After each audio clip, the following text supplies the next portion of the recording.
So yun guys, samahan nyo kami sa La Union, Philippines. At gamit ang ating XT100, mag-take tayo ng mga pictures.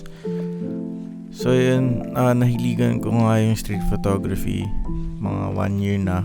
And baguhan lang din ako. First camera ko to actually, so dami ko pang ine-explore.